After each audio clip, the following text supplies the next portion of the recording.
My name's Eli. I'm 34, and I guess you could say I've always been the responsible sibling. Not the favorite. Not the rebel. Not the golden child. Just the one who showed up on time, paid my bills, and remembered everyone's birthdays. I work in finance, live alone, and don't really make a fuss about much. My family. They're loud, close-knit in that performative way, and very good at pretending everything's just peachy while sweeping real problems under the rug. I've always been sort of adjacent, involved, but not embraced. The kind of guy you invite to weddings, but never ask to be in the photos. Growing up, my brother Mason was the star. Charismatic, reckless, always tumbling into trouble, but somehow landing on his feet. He had that smug charm my parents ate up like candy. Even when he dropped out of college, blew through 2 jobs, and ended up moving back home at 28, they still defended him like he was the second coming of Einstein. Me. I paid my way through school, held down the same job for over a decade, and even helped cover part of their mortgage when Dad's hours got cut. But none of that ever seemed to matter. At least not enough to earn me a seat at the metaphorical head of the table. Still, I never let it get to me. Or at least, that's what I told myself.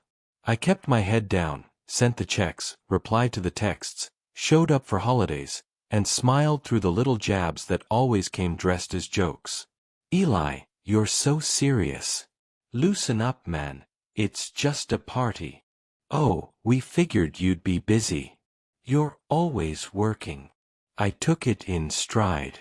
A part of me hoped that if I just kept showing up, one day I'd be seen as part of the family, not just the one funding it from the background. That illusion shattered last fall. It started with a dinner. Mason had just gotten engaged to a woman named Brooke.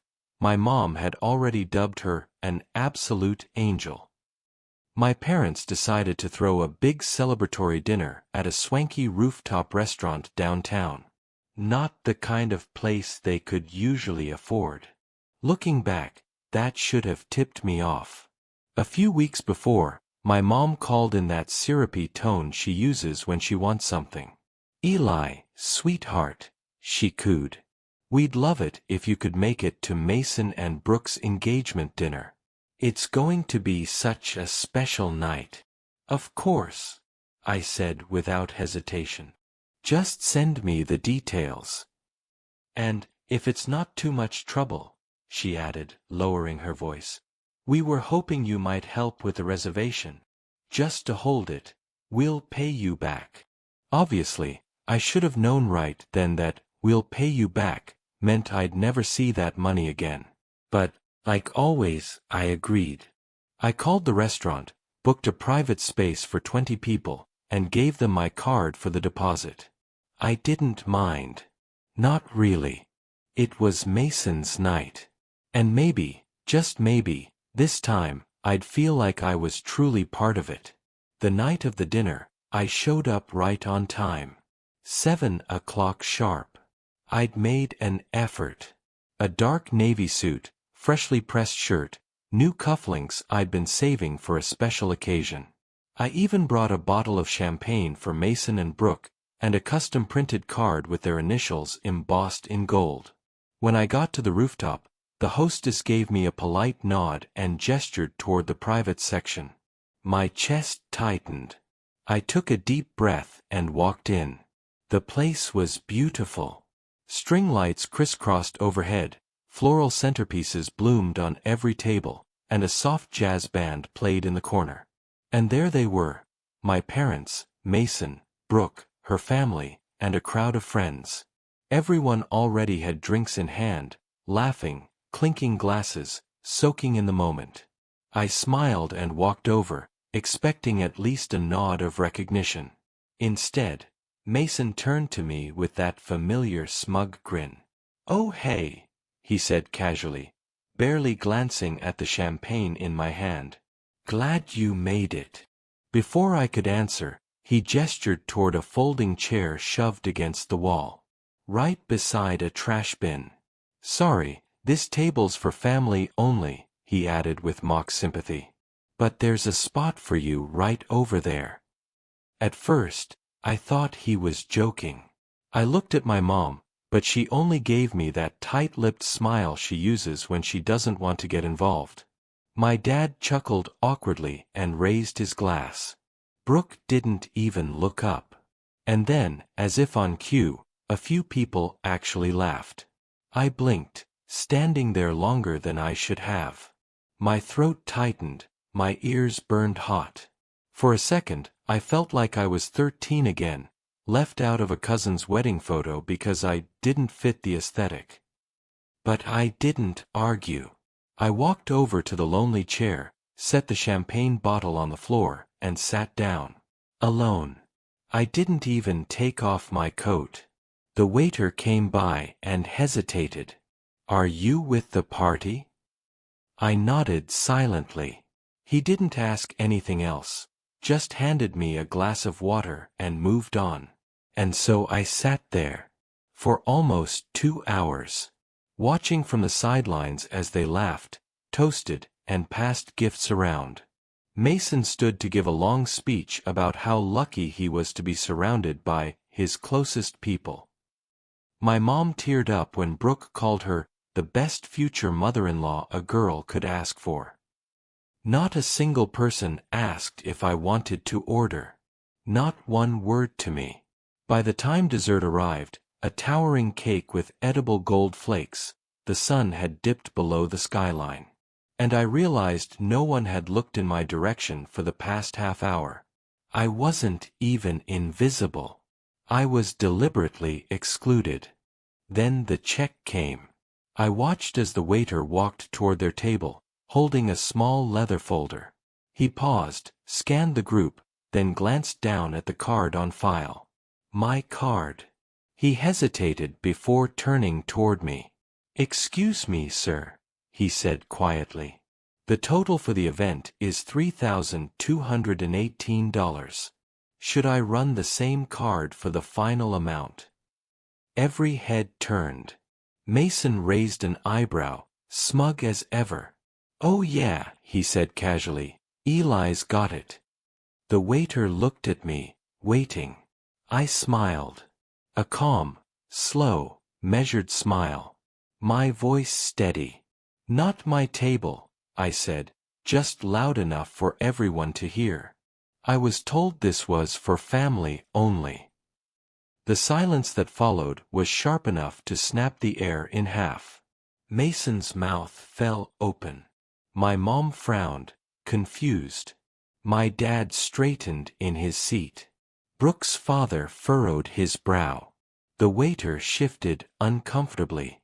"Sir, you made the reservation." "I did," I nodded. "And I paid the deposit. But I'm not with them. I'm over here. At the side table." I stood slowly, picked up my coat, and gestured toward the trash can. "Where I belong, apparently." You could hear the collective thud of jaws hitting the floor. For a moment, nobody moved. The waiter stood frozen, clutching the bill like it was radioactive. Mason looked like someone had slapped him with a dead fish. My mom's eyes darted from me to the check, already calculating how this spiraled out of her control. "Wait, Eli," she said finally, her voice low and shaky. "What are you doing?" I shrugged. "Following the seating chart. Mason said this table was for family only. I assumed that meant I wasn't included." I looked at the waiter. I didn't eat. I didn't drink. I wasn't welcome. So I won't be paying. Mason's smirk cracked into something uglier. "Don't be ridiculous," he snapped. "It was just a joke, man. Lighten up. You always take things so personally." The room went dead quiet. Even the jazz band seemed to falter, their song collapsing into an awkward hum. For the first time in years, all eyes were on me. And I didn't shrink beneath them. "Yeah," I said slowly, locking eyes with Mason. That's the problem. You think everything's a joke, so long as the punchline is at someone else's expense. Brooke shifted in her seat, clearly confused, like she was only just realizing this wasn't some light-hearted family banter. Her father, a stiff man in a blazer who hadn't said much all evening, leaned forward and gave Mason a sharp look. "You invited this man to your engagement dinner?" he asked incredulously, "and sat him next to the trash can?" The heat in the room shifted instantly. Mason scoffed, looking for backup. "It wasn't like that. It was just..." But my mom jumped in, her voice tight and defensive. "Let's not blow things out of proportion. Eli is just being dramatic. He's always been sensitive." I almost laughed.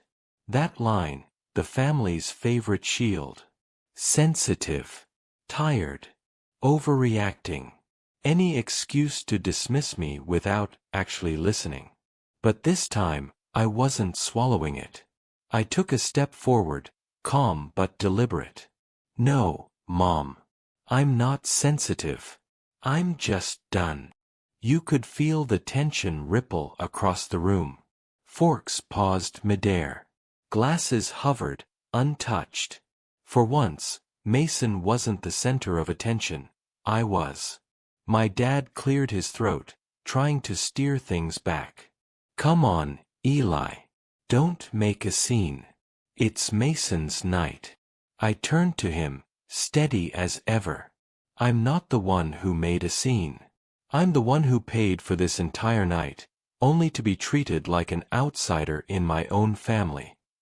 The waiter still stood frozen between us, clutching the bill. No one reached for it. No one offered to help. All those years I'd carried them, quietly, without complaint. Suddenly I could see it for what it was. Not sacrifice. Not love. Just a role they'd assigned me, the wallet. The extra. The afterthought. And tonight, I was done playing it. Mason leaned back in his chair, his smirk gone, replaced by something meaner. "So what, Eli? You're just gonna walk out? Leave us with the bill after you made the reservation? That's low, even for you." I tilted my head, studying him. "Low. You sat me next to a trash can and told me I wasn't family. Forgive me if I don't feel obligated to pick up your tab." The words landed heavier than I expected. Brooke's father muttered something under his breath and gave Mason a look that could cut steel. Even Brooke finally stopped pretending to be entertained and stared at her fiancé with clear embarrassment. "Eli," my mom hissed, her voice sharp. "You're making a fool of yourself. Sit down before you regret this." I let out a dry laugh. "No, Mom. The only thing I regret is thinking I'd ever be treated as more than a joke in this family." The silence that followed wasn't awkward, it was suffocating. For once, Mason didn't have a clever comeback. My dad didn't have a half-hearted joke to smooth things over. Brooke's family sat stiff, clearly stunned by the dysfunction unfolding in front of them.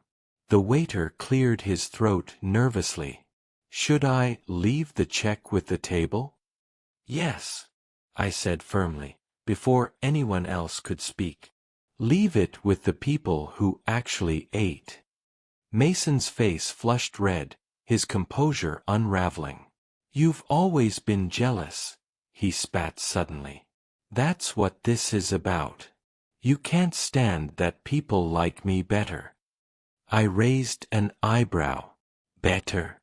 Mason, they like you because you've never had to pay for the consequences of your actions. And I've always been the one footing the bill, literally." A few people gasped quietly. Brooke's father pushed back his chair with a scrape of wood on tile.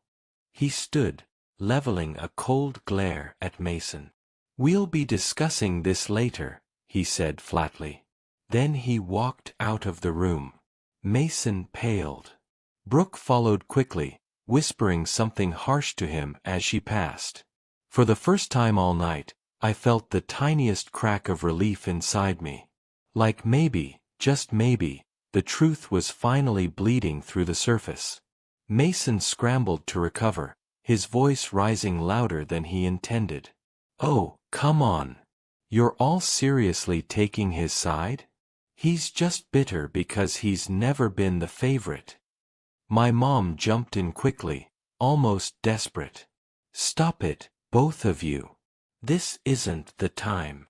But it was too late. The cracks were showing, and everyone could see them. I stayed calm, my tone level. "You know what's funny, Mason? I never wanted to be the favorite. I just wanted to be treated like I belonged. But tonight made it pretty clear, that's never going to happen." Brooke's mother leaned toward my mom, her face tight with disapproval. "You let him pay for this whole dinner," she said quietly, "and then you sat him by the trash? That's disgraceful." My mom's cheeks flushed crimson. She opened her mouth to argue, but the words faltered. For once, her usual excuses, "He's sensitive, you misunderstood. It was just a joke," didn't land. Not here. Not with outsiders watching. The weight of years pressed on me all at once. The ignored birthdays. The times I covered bills without thanks. The holidays where I smiled through being the punchline. And now, this dinner. A perfect snapshot of my role in the family. Useful, but never valued. I straightened my coat and looked at the waiter. "Thank you for your patience," I said quietly.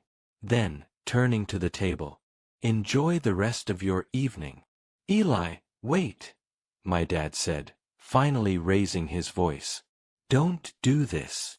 I stopped, glanced back at him. "I'm not doing anything, Dad. I'm just done letting you do this to me." And with that, I turned and walked toward the exit. The jazz band started playing again, but the notes felt hollow, strained. Behind me, I heard hushed voices, frantic whispers, Mason muttering angrily while my mom hissed something at him. But I didn't look back. For the first time in years, I didn't feel like the one left out. I felt like the one walking away. The night air hit me like a splash of cold water as I stepped out of the rooftop restaurant. I stood there for a moment, coat draped over my arm, city lights flickering below. My heart was pounding, but not from shame, from release. 4 years, I'd swallowed my words. Tonight, I'd finally spit them out. My phone buzzed almost instantly. A message from my mom. "Mom, Eli, please don't overreact. We'll talk about this later." I stared at the screen and laughed bitterly. Overreact.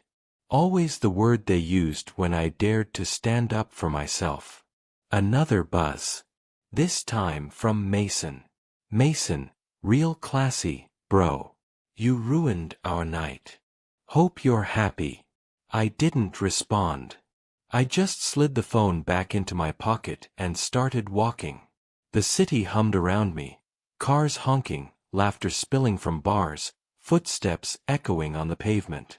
For the first time, I felt separate from it all. Free, but also hollow.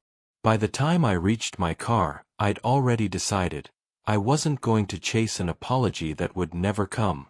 I wasn't going to let them spin this back on me. That night, I drove home in silence. No music. No calls. Just the hum of the engine and the faint smell of champagne still clinging to my suit. When I finally pulled into my apartment, I tossed the untouched champagne bottle on the counter. The gold card with Mason and Brooke's initials sat beside it, mocking me. I sat in the dark for a long time. The city lights blinked outside my window. My phone lit up again and again with messages I refused to read. And then, finally, it stopped buzzing. The silence was almost peaceful. The next morning, I woke up to a string of texts. "Mom, Eli, let's put last night behind us. You embarrassed yourself. Mason didn't mean it. Just apologize and we can move on. Dad, we need to talk. You can't just walk out like that. You made us all look bad. Mason, bro, you're unbelievable. You've always been jealous. Get over it. I scrolled through them, numb. Not one word of accountability. Not one sign that they understood why I walked out. To them, I wasn't hurt. I was dramatic. I wasn't excluded. I was sensitive. And then, buried under the pile of guilt trips and insults, one message stood out. From an unknown number. Unknown. Good for you. They needed to hear it. I frowned, confused. A moment later, another text came through. Unknown, this is Brooke's dad. I got your number from the reservation list. I just want you to know, you did the right thing. Mason's behavior last night was appalling. If Brooke doesn't see it now, she will eventually. Don't let them make you doubt yourself. I stared at the message for a long time, my throat tightening. Someone had actually seen me. Someone had actually said the words I'd been craving for years. I typed back a simple, thank you. For the rest of the day, I ignored my family's calls. I went for a long walk, bought myself a decent breakfast, and let the weight of the past 24 hours sink in. For the first time in my life, I wasn't trying to prove myself to them. And it felt lighter. But that lightness didn't last long. Because that evening, my mom showed up at my apartment unannounced, banging on the door. Eli, she called through the wood. We need to talk. Right now. I opened the door just enough to see her standing there, arms crossed, lips pressed into that familiar disapproving line. She didn't even wait for me to speak. She pushed past me and marched inside like she owned the place. Eli, what you did last night was cruel, she began, her voice sharp. You humiliated Mason in front of Brooke's family. Do you have any idea how that makes us look? I leaned against the wall, arms folded. No, Mom. What's cruel is inviting me to celebrate my brother, making me pay for the whole night, and then sitting me by the trash can like I was nothing. She flinched, but recovered quickly. You're exaggerating. It was just a seat. You always blow things out of proportion. There it was again. The old refrain. Sensitive. Dramatic. Exaggerating. Do you hear yourself? I asked quietly. I was excluded from the table. From the toasts. From everything. And when the bill came, you all expected me to foot it, like always. And you still don't see the problem. Her eyes hardened. Family takes care of each other, Eli. You've been successful, and Mason has struggled. That's just the way it is. You should be proud to help him. I shook my head slowly. Helping is one thing. Being used is another. Last night wasn't about family, it was about showing me where I stand. And I finally got the message. She opened her mouth to argue, but the words seemed to fail her. For once, she didn't have a ready excuse. The silence stretched between us, heavy and unrelenting. Finally, she grabbed her purse and straightened her shoulders. If you walk away from this family, Eli, she said coldly, don't expect us to come running back. I met her eyes, steady. I'm not walking away, Mom. You pushed me out a long time ago. I'm just done pretending I belong. She didn't reply. She just turned and walked out, the door clicking shut behind her. For a long time, I stood there in the quiet, the echo of her words fading. And then, for the first time in years, I let myself smile. Not because it didn't hurt, but because I finally felt free. The next few weeks were eerily quiet. No texts. No calls. No guilt trips disguised as check-ins. For once, my phone wasn't buzzing with demands or backhanded remarks. My family had made good on my mom's parting words. They cut me out. And strangely enough, I was okay with it. I started spending my weekends doing things I'd always put off, trying new restaurants, going on hikes, even signing up for a photography class. I reconnected with a couple of old friends I'd drifted from because I was always too busy helping my family. Life felt lighter without the constant weight of trying to earn their approval. One evening, as I was walking home from class, my phone buzzed. It was a number I didn't recognize. Against my better judgment, I answered. Eli. The voice was hesitant. It was Brooke. I wanted to apologize, she said after a pause. For that night. For how Mason treated you. My dad hasn't stopped talking about it. And honestly, it made me see things I didn't want to see before. I stayed quiet, letting her speak. I don't know what's going to happen with Mason and me, she admitted. But I wanted you to know, you were right. None of that was fair to you. For a moment, I didn't know what to say. Then I exhaled slowly. Thank you, I said simply. That means more than you think. When the call ended, I stood there under the glow of a street lamp, the cool night air brushing against me.